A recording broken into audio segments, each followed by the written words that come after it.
the 45th President of the United States, the 47th President-elect, and the Person of the Year from Time, Donald J. Trump.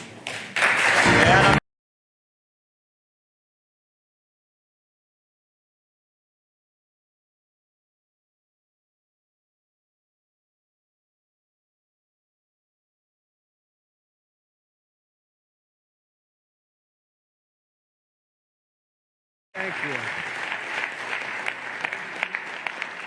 Well, thank you very much. This is an honor, a tremendous honor. I brought some of our compatriots along with us. They're going to do a beautiful job for you for the next 4 years.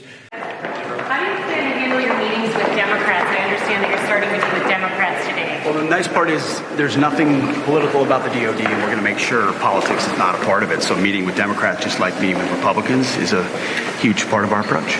And just talk to us about what sort of impact the president-elect has had on the shape of U.S. politics this year alone.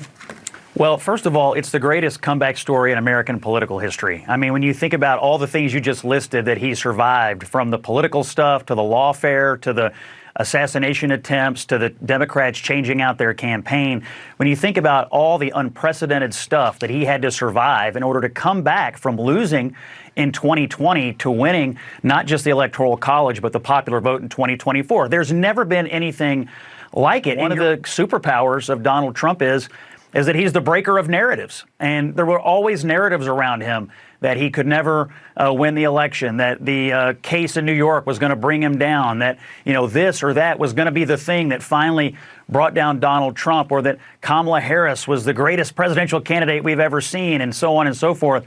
Trump is the breaker of narratives, and I think he exposed really the political information distribution complex in this election for what it is, which is often a distributor of narratives and not facts. And a lot of people came out and supported Donald Trump because they felt like they were being lied to by the current administration. They had a real mistrust of the policies that had been instituted. They were upset about the economy. The border was, and I think he's right, the border was really on people's minds for all of the societal impacts of that. And he broke all of the narratives around it that was coming out of the media and coming out of the Democrats, and won this huge victory. I think it's earth-shattering what he did, not just for politics, but the way we as Americans receive and process our political information. He kind of bypassed, in some ways, the mainstream media and went right to these alternative media sources, and it turns out his entire strategy around that was correct.